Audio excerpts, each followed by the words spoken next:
Afterlove by Tonya Bryne, Chapter 2. Now I feel woozy for an entirely different reason as I make my way off the boat to look for Adara. My phone is still in my hand as I look down at it. It's all I can do not to message Poppy immediately.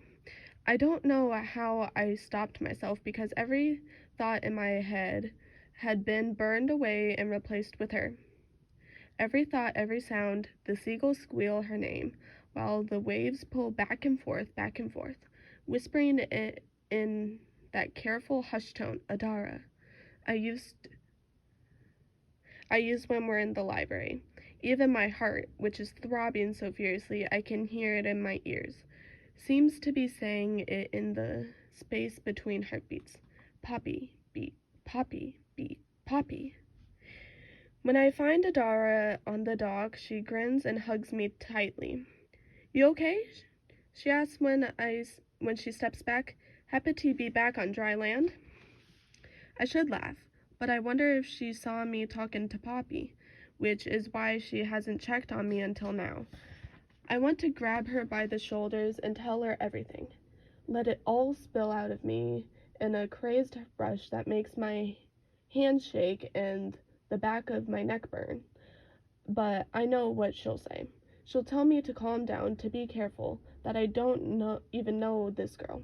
So I don't say anything, just smile back at her, because I want to relish this moment and hope a little longer. Savor it while whatever happens next still holds all the promises of a fresh notebook. Adara must have seen us talking, though. She's going to ask me about Poppy, so I'm grateful when a couple of girls from our class approach to ask if we're going into town. They've obviously decided to take advantage of finishing early as well, so tag along as we head to the bus stop. I don't remember waiting for the bus or even getting on it, just that I'm there, on the top deck, listening to them complain about how boring the trip was. I can hear Adara remedying them that the world is burning, but they're more concerned about how they're going to get booze for Mo's party tonight. Adara's right, as always, but then so are they. Visiting a wind farm isn't how most 16-year-olds want to spend a Friday afternoon. I mean, meeting Poppy there is hardly a story for the grandkids, is it? There I go again, getting ahead of myself. I can't help it, though. This feels different. I know I say that every time, but it really does.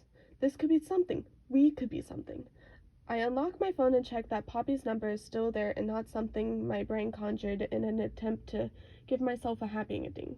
I bite down on my bottom lip to stop myself from smiling when I see that it is, and I fix my gaze on it, as though if I look away it might disappear and be gone forever.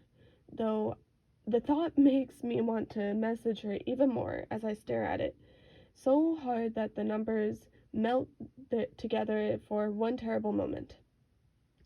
I think it really has disappeared. I can hear my heart in my ears again as I blink furiously, once, twice, 3 times, 4, until finally the screen refocuses and her number is back. What are you grinning at? Are you thinking about that girl you were talking to before? I hear Adara ask as we stand up to get off. Before I can respond, I hear someone say my name as we step off the bus and turn to find a woman in a green Extinction Rebellion t-shirt smiling at me. I'm about to tell her that I don't have any money on me, assuming that she's going to ask for a donation, when she says, "You don't remember me, do you, Ash?" Shit. This never ends well. "I'm Gillian," she says when I don't say anything, just stare at her.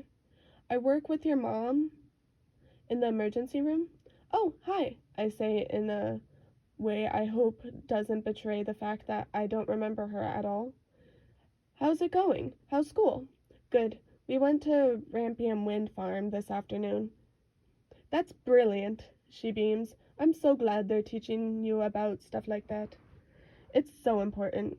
"Yeah," I nod, tucking my phone into my back pocket of my jeans. "I guess." "Who's this?" She nods at Adara, who is next to me. scrolling through her phone when Gillian's smile gets a little tighter. I feel each of the muscles in my shoulders clench at once. This? It's a moment too long before I can catch my breath to finish the thought as I turn to Adara, who's looking up now, gaze narrowing at her. This Gillian. And I wonder if she's thinking the same thing, if Gillian knows, if my mother told her, and how she's going to tell my mother that she saw me in a town with a girl. Adara, Adara says with an equally tight smile. Yes, Adara. This is Adara. This is my friend Adara. We've been friends since infant school. I have to stop saying Adara, but I don't want Gillian to forget her name, so when she tells my mother that she saw me in town with a girl, my mother will just say, "Oh, her. They've been friends for years." Adara must be thinking the same thing, because when Gillian excuses herself, saying that she needs to pick her son up from school, Adara waits until she's across the road before turning to me with a scowl. Do you think she knows? I shrug. If she does, I can't believe that my mother told her. No way. Adara shakes her head. She can't have. You don't even know if she's told your dad that you're. She raises her eyebrow up and down. Why would she tell someone random woman at work? She wouldn't, would she? She wouldn't, Ash. Don't worry about it. I am worried, though. So when she turns to me with an eager smile, I'm a little startled. What? Come on, then. Come on, what? The Rhodian girl? What's her name? Oh. I try not to smile, but I fail miserably. Poppy Morgan. Of course she's called Poppy. What's that supposed to mean? Does she have a brother called Hugo? Adara chuckles sourly, sourly, as we cross the road and head towards Churchill Square. When I don't take the bait, she changes back. Tack. How old is she? Our age? What did you guys talk about? I daren't tell her about the jumping off the bridge thing, so I say, all sorts. And you know that she's definitely... She raises her eyebrows up and down again. Of course not, I scoff. Do I ever? Well, you need to find out sooner rather than later this time. How, though? I shrug. I can't just ask her, can I? It's rude. And stringing you along so you torture yourself for weeks wondering if she likes you? For her to tell you that she's just super flirty with her friends and she's sorry if she gave you the wrong idea isn't rude? Wow. Way to sum up every relationship I've ever been in, Adara. Thanks for that, I mutter, stuffing my hands into the pockets of my leather jacket. She stops walking so suddenly that a woman pushing a stroller almost goes into the back of us. I'm not trying to upset you, Ash. Her whole face softens. I just want you to be careful, yeah? I stop as well, avoiding eye contact as I let out a sullen sigh. I will be careful, Ad. Just don't rush it, okay? I don't want you getting hurt again. I won't. She doesn't seem convinced, but lets it go and starts walking it again. So how did you guys leave it? She gave me her number. She turns to look at me, her light brown eyes suddenly dark. You haven't WhatsApped her yet, have you? Of course not, I tell her as we head into H&M. Did you find her Insta? Of course. What am I, an amateur? It's locked. Good. You have to wait 3 days. I turn to blink at her. 3 days? She nods. I watched this thing on Netflix about the psychology of dating. If you WhatsApp her straight away, you'll seem desperate. But if you leave it longer than 3 days, she'll think you're not interested. I hate this bit, I mutter, as I stop to reach for a yellow tartan scarf, so I don't have to look at her. I'm ready now, but Adara's right. It's too soon. I only met Poppy a few hours ago. I suppose I should be pleased that I'm the one in control for once. Usually, I'm the one waiting, the one who messages too soon and answers too quickly, and it's left on read for days until I get a "sorry, babe, been busy" response. This is the best and worst bit. The best because the The promise of it's dizzying.